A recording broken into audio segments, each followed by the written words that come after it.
ഇത് നമ്മൾ പറങ്കി മാങ്ങ, പറങ്കി അണ്ടി എന്നൊക്കെ പറയുന്നത്, ചേരുമ്പഴം. ഇതിൻ്റെ പ്രത്യേകത എന്താണെന്ന് പറഞ്ഞാലേ, ദൈവത്തിൻ്റെ ഒരു പ്രത്യേകതയാണ്. ഈ ഫ്രൂട്ട് നമുക്ക് അധികം മാർക്കറ്റിൽ അവൈലബിൾ അല്ല.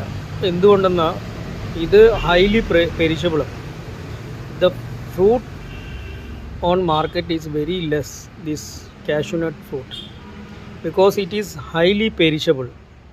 അതായത് പെട്ടെന്ന് കേട് വരുന്ന ഒരു ഇതാണ്. ഇതിപ്പോൾ ഇത് നോക്ക്, ഇത് പച്ച തന്നെ ഏകദേശം പച്ചയാണ്. ഇതാ ഉറുമ്പുകൾ കുത്തിയാണ് ഇതൊക്കെ അടയാളം.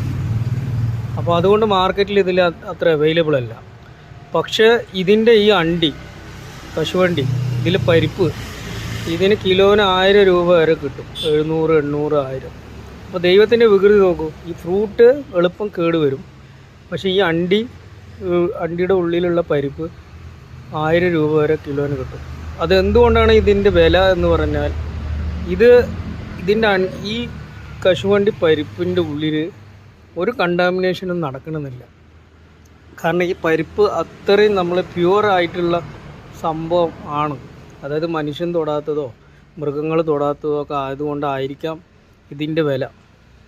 കാരണം ഈ അണ്ടിയുടെ ഈ തോട് കളഞ്ഞതിന് ശേഷം മാത്രമേ നമുക്ക് ഈ പരിപ്പ് കിട്ടുള്ളൂ. ആ പരിപ്പിൻ്റെ വിലയാണ് 800 മുതൽ 1000 രൂപ. പക്ഷെ ഇത് നോക്കൂ, നേരെ വിപരീതം. ഈ ഫ്രൂട്ട് നമുക്ക് ഉപയോഗിക്കാനും പറ്റില്ല പെട്ടെന്ന്. കാരണം പെട്ടെന്ന് കേട് വരുന്ന സംഭവമാണ്, ഹൈലി പെരിഷബിളാണ്. അപ്പോൾ അതൊക്കെ ദൈവത്തിൻ്റെ ഒരു വികൃതികൾ പറയാം, അല്ലെങ്കിൽ പ്രകൃതിയുടെ വികൃതികൾ.